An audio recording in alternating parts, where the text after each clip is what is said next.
Today I'm gonna cook some very nice lamb. I'm gonna do it a little bit like, actually like a Danish rullesteg we call this, a rolled roast, and we fill it up with. Normally we do it with pork, and we do it with plums and all kinds of things in it. But I'm gonna do it with lamb today. It's gonna be a little bit like a lamb porchetta in a Danish way, I think. So let's start off with some onions and shallots. We have some prunes here. Have a little bit of cranberries, dried cranberries. That gives it a nice slight bitterness and slight fruitiness to it, and it's very nice to have inside. I'm gonna use a little stick of butter and a lot of herbs. I got some mint and I got some rosemary, thyme, sage. It's also very nice to use in this. But I think the combination of mint and rosemary is gonna work really well with the lamb. And I got my lamb here. This is the piece that's on the side here, like you call it actually a lamb breast, but that's along the ribs here. So it's a nice thin piece of meat, not that fatty, and it's really good for just covering and rolling up a lot of flavor in it. And then we have a little bit of this skin and fat on the other surface here, and hopefully that's gonna be nice and golden and have this great cooking flavor from the grill inside.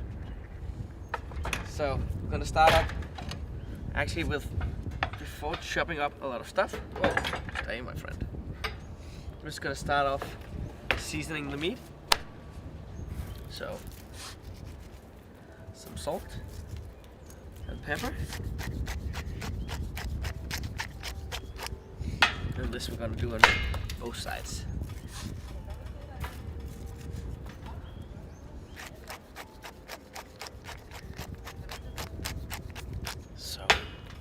And don't be shy, just use a lot of salt and pepper. Get it in there, get it working, start to pushing in some flavors.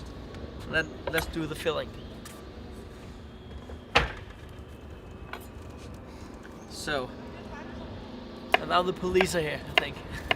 The police chopper is coming. I hope you can hear what I'm saying. But we're just gonna chop up some garlic, quite finely.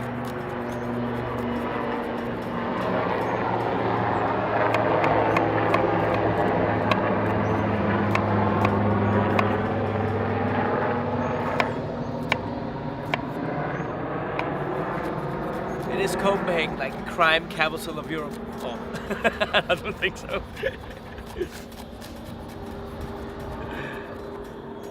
So we're just gonna cut up some garlic quite finely, so we don't have too big pieces. Of course, this is gonna be quite slow roasted and roasted by a low temperature, so it's gonna cook through. But still, it's never nice to have like big chunks of garlic in your food. So that's there. Just gonna do some shallot onions. Shallot is definitely my favorite onion. You can use a red onion instead, and you're gonna have a little bit less work. But the flavor of shallot is kind of has a herbiness to it that's really great. It's not just onion taste. It has something extra. So I like it for the more lighter meats, and I really like it for the fish as well. But I always use shallots in my cooking. But again, if it's a red onion you have lying around, you're gonna use a red onion for this. It's gonna be beautiful anyway.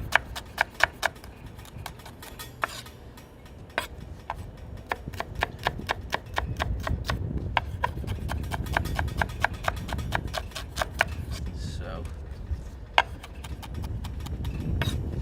that's there. Just gonna take some of the mint.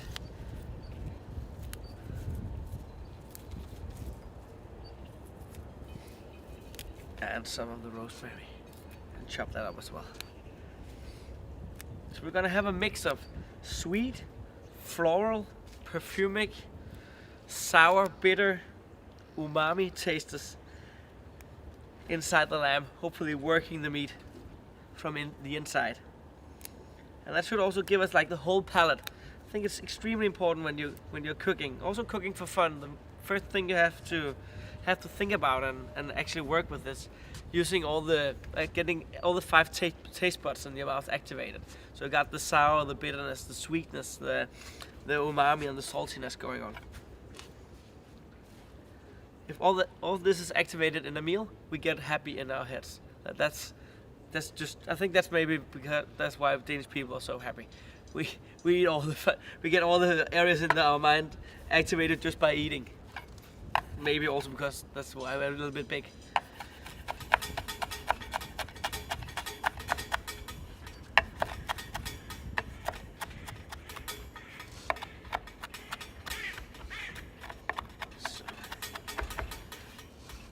So a nice heap of herbs here. So we're just gonna take our prunes, just chop them up a little bit. I wanted to have a quite rustic Italian feeling to it, even though it's a bastard mix between the Danish cooking and the Italian cooking and yeah, Gorm cooking.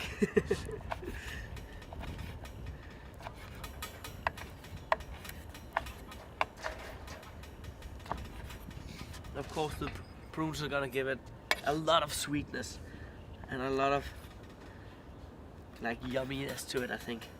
And the sweetness is it's a very nice combination with the fresh herbs and like the taste, like a little bit gamey taste of the lamb. I really like that. And just a few handfuls of our cranberries. Get it mixed up.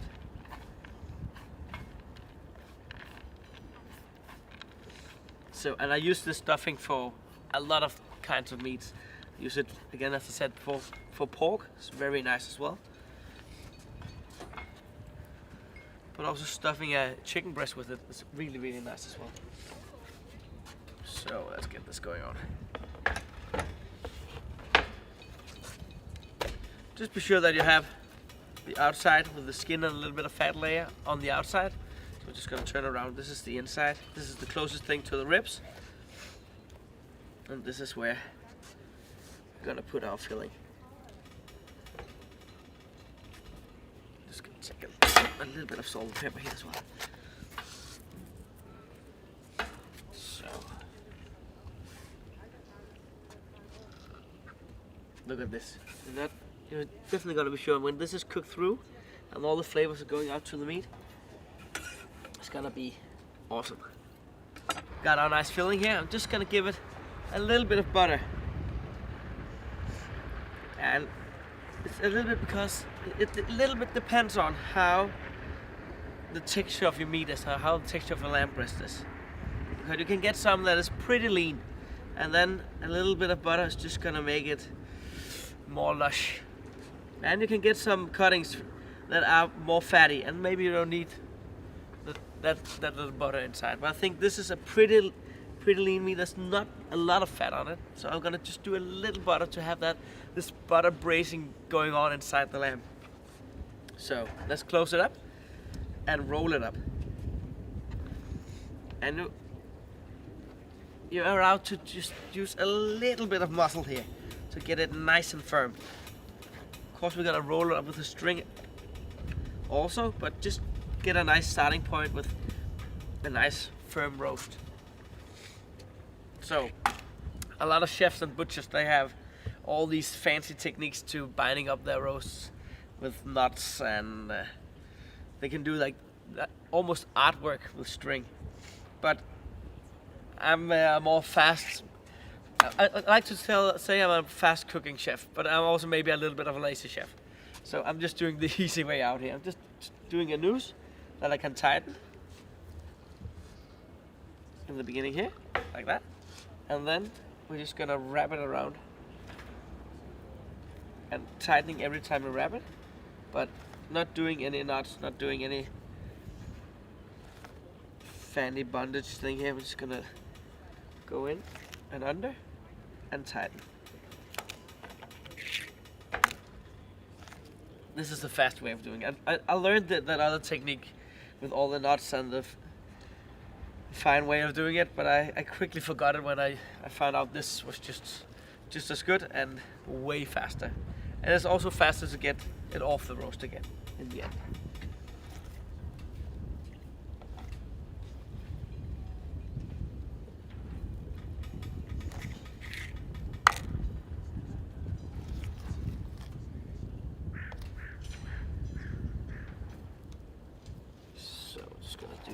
one or two more here and close it up. Make sure that, especially in the end, that it's tight. So we leave all the flavor and the melting butter inside the meat, working its magic like that. So, just gonna do a little nut here.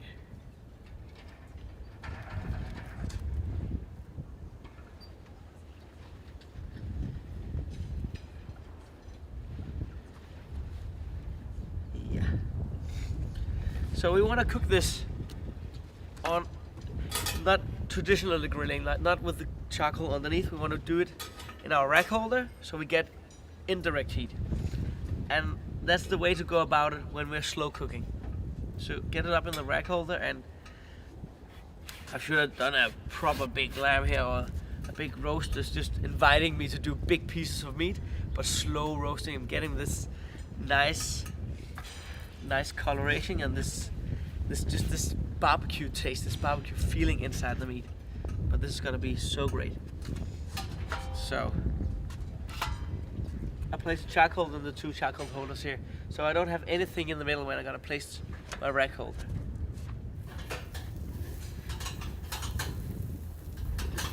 So like this. So I placed the charcoal in the dividers, so I don't have any heat directly underneath the meat. The meat is in my rack holder here, and it's gonna get a lot of indirect heat. It's gonna be a little bit out cooking in an oven, but you're gonna get that great barbecue flavor in there that you only can get outside. You can never recreate this in your kitchen. So this is going on here, and I will leave this an hour, 1.5 hours maybe. This is comfort food. This is slow cooking. This is having time a Sunday outside in your garden with your family and friends, and maybe drinking a little bit too much wine until before the meat actually is cooked. But we're gonna keep ourselves busy doing a little bit of salads and garnish to this. But just remember to check on it once in a while. Maybe have to open or close the lid a little bit. Cooking outside and cooking with charcoal and in conditions like this is getting friends with your food. It's being close to your food and being aware of what you're doing.